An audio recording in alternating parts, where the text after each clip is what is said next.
नमस्ते बच्चों, 7th class की विज्ञान विषय में आपका स्वागत है। पिछले वीडियो में हमने इसके फर्स्ट पार्ट के बारे में अध्ययन किया। आज हम इसके सेकंड पार्ट के बारे में चर्चा करेंगे। इसमें अपना विषय क्या रहेगा? जंतु रेशे, ऊन और रेशम, यानी जो जंतु रेशे हैं, जंतु से प्राप्त होने वाले रेशे हैं, उसके बारे में चर्चा करेंगे, जो ऊन और रेशम हैं। तो ऊन को किन किन जंतु से प्राप्त करते हैं, कहाँ पर हैं, और सर्वाधिक किन जो है ये किन जिलों, किन राज्यों, किस देश में अधिक उत्पन्न होती हैं, और रेशम के बारे में बात करेंगे, रेशम कहाँ से प्राप्त करते हैं। तो यहाँ पर जो है ऊन के बारे में बात करेंगे, यानी ऊन जो है एक प्रकार से हम बात करते हैं तो भेड़, बकरी, याक और कुछ अन्य जंतुओं से ऊन प्राप्त की जाती हैं। ऊन प्रदान करने वाले इन जंतुओं के शरीर बालों से ढके होते हैं। जैसे आपको चित्र दिखाई दे रहा है। क्या आप जानते हैं इन जंतुओं के आवरण पर बालों की मोटी परत क्यों होती है? बालों के बीच अधिक मात्रा में वायु से भर जाती हैं। वायु ऊष्मा की कुचालक है, जैसे कि आप अध्याय 4 में पढ़ेंगे। अतः बाल इन जंतुओं को गर्म रखते हैं और गर्म रखने के कारण ऊन इन रोएदार रेशों से प्राप्त की जाती है।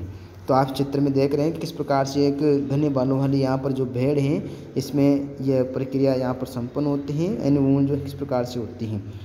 हम इसको यहाँ पर जो है क्रियाकलाप के माध्यम से समझते हैं। अपने शरीर, बाहों और सिर के बालों को छूकर अनुभव कीजिए। क्या आपको उनमें कोई अंतर लगता है? कौन से बाल मोटे और रूखे प्रतीत होते हैं तथा कौन से मुलायम होते हैं? तो अपने शरीर पर आप हाथ लगाकर देख सकते हैं। तो उसमें जो है एक प्रकार से कौन से बाल मुलायम नज़र आते हैं, कौन से बाल एक प्रकार से सख्त या रूखे हुए दिखते हैं। तो आप इसको देखकर महसूस करके बता सकते हैं। तो हम यहाँ पर बात कर रहे हैं, हमारी तरफ भेड़ की रोएदार त्वचा पर 2 प्रकार के रेशे होते हैं। कितने प्रकार के? 2 प्रकार के। जैसे दाढ़ी के रूखे बाल और त्वचा के निकट उपस्थित तंतुरूपी मुलायम बाल। तंतुरूपी बाल कृत्रिम ऊन बनाने के लिए रेशे प्रदान करते हैं। भेड़ों की कुछ नस्लों में केवल तंतुरूपी मुलायम बाल ही होते हैं। इनके जनकों का विशेष रूप से ऐसी भेड़ों को जन्म देने के लिए चयन किया जाता है जिनके शरीर पर सिर्फ मुलायम बाल हो। तंतुरूपी मुलायम बाल हो, जैसे विशेष गुणयुक्त भेड़ें उत्पन्न करने के लिए जनकों के चयन की यह प्रक्रिया वर्णनात्मक प्रजनन कहलाती है। तो यहाँ पर हम बात किसकी करेंगे? चयन प्रक्रिया के बारे में बात करते हैं। तो जैसे यहाँ पर अभी मैं बात कर रहा हूँ, कार्तिक ऊन किस प्रकार से कार्तिक ऊन है, तो 2 प्रकार की हैं, एक तो दाढ़ी वाले और एक निकटवर्ती। और यहाँ पर जो है इस प्रक्रिया को एक प्रकार से कैसे इसको हम दर्शा सकते हैं, तो इसमें यहाँ पर जो वर्णनात्मक प्रजनन की प्रक्रिया कहते हैं, जो ये जंतुओं को अच्छी ऊन प्रदान करने के लिए उनका चयन किया जाता है। और चयन करने की प्रक्रिया की कहलाती है वर्णनात्मक प्रजनन कहलाती है। आगे हम इसके बारे में बात करते हैं। यहाँ पर ऊन प्रदान करने वाले जंतु कौन कौन से हैं? तो ऊन प्रदान करने वाले जंतु की हम चर्चा कर रहे हैं यहाँ पर। तो हमारे देश के विभिन्न भागों में भेड़ों की अनेक नस्लें पाई जाती हैं। सारणी में हम आगे देखेंगे। यद्यपि भेड़ों की ऊन का एकमात्र स्रोत नहीं है, यानी हम सोचते हैं कि नहीं भेड़ों से हमारे को ऊन प्राप्त होती है, लेकिन ये एक जो है पर्याप्त साधन नहीं है। ऊन एकमात्र इसका साधन नहीं है, स्रोत नहीं है। फिर भी बाजार में सामान्य रूप से उपलब्ध ऊन भेड़ की ऊन ही होती है। तो चित्र 3.1 में आप यहाँ पर देख रहे हैं, याक की ऊन तिब्बत और लद्दाख में प्रचलित है। यानी अगर हम बात करें कि जैसे याक की ऊन कहाँ पर फेमस है, तो यहाँ पर हम बात कर रहे हैं एक तो तिब्बत की और एक लद्दाख में। तो ये जो है याक की सबसे अच्छी ऊन प्रचलित मानी जाती है। आगे हम इसी चर्चा कर रहे हैं इसकी। तो आपको इस चित्र में जो है यहाँ पर दिखाई दे रहा है किस प्रकार से। तो ये याक और जो है ऊँट इसमें सबसे अच्छे माने जाते हैं। आगे हम बात करते हैं, बकरी के बालों से भी ऊन प्राप्त की जाती है। किनसे? बकरी के बालों से भी ऊन प्राप्त की जाती है।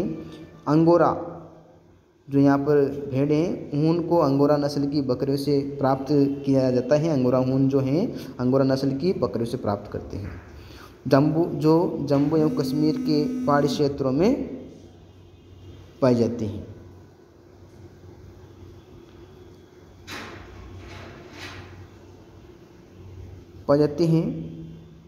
कश्मीरी बकरी की त्वचा के निकट मुलायम बाल होते हैं।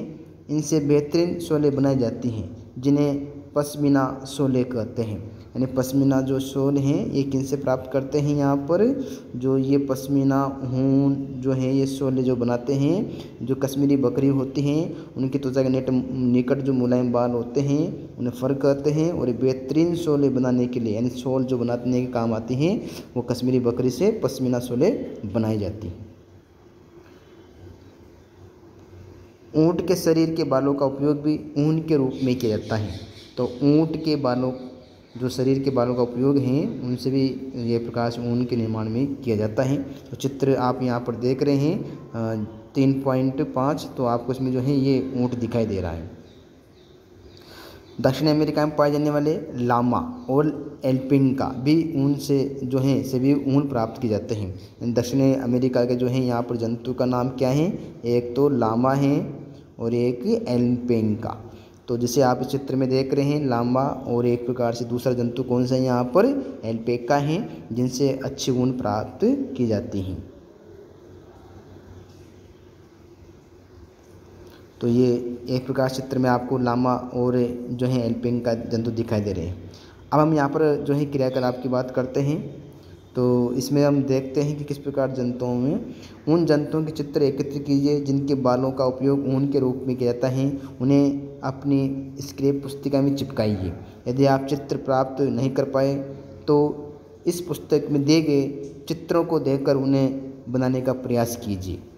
अपने क्षेत्रीय और देश के अन्य भाषाओं में भेड़, बकरी, ऊँट और या जिस नाम से जाने जाते हैं उनका पता लगाने का प्रयास कीजिए। तो यहाँ पर कुछ जंतुओं के बारे में इसमें बता रखा है कि किस प्रकार से जो ये हैं इनसे ऊन को प्राप्त करते हैं।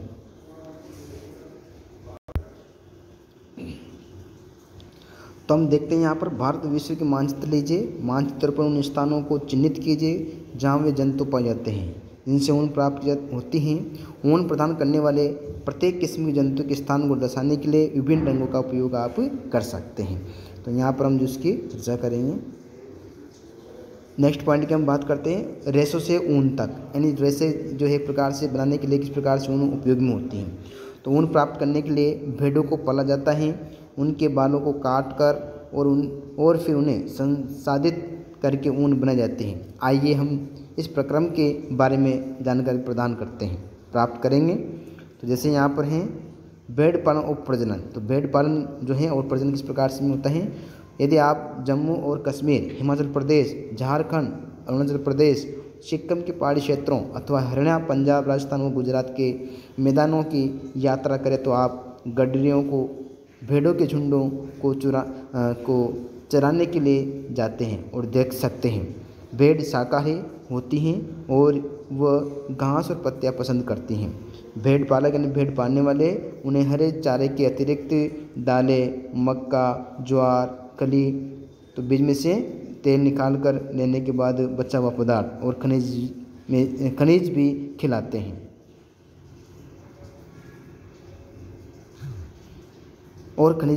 हैं। सर्दियों में भेड़ों को घरों के अंदर रखा जाता है और उन्हें पत्तियां, अनाज और सूखा चारा खिलाया जाता है।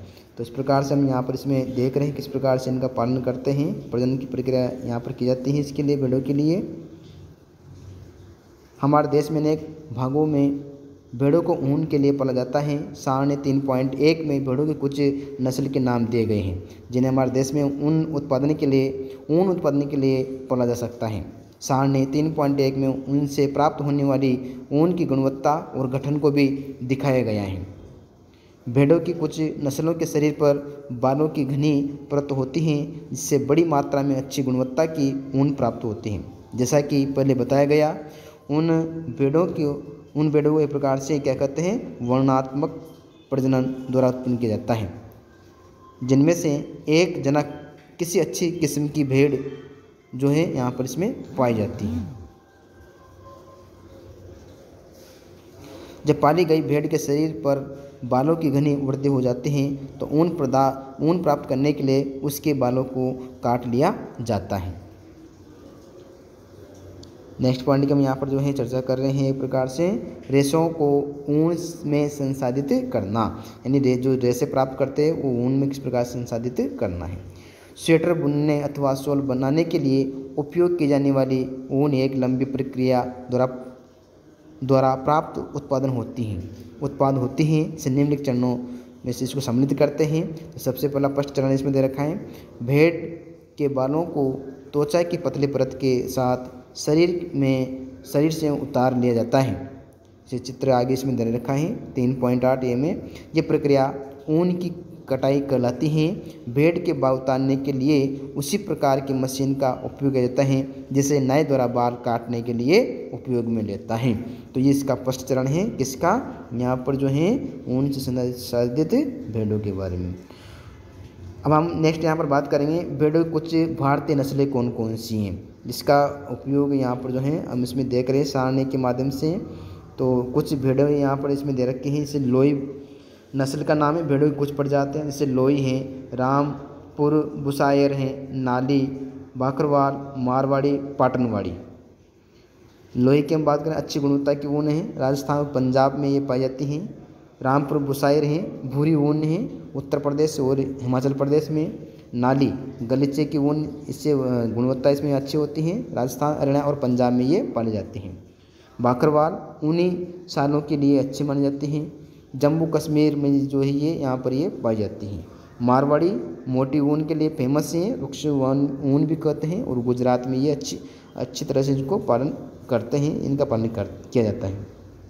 पाटनवाड़ी जो भेड़ें हैं होजरी के लिए फेमस हैं ये, और अच्छी गुणवत्ता वाली हैं, और इसका जो पालन है यानी कहाँ पर इसको ऊन को पालने के लिए किस राज्य में अधिक है, तो गुजरात राज्य में जो है यहाँ पर ये पाली जाती हैं।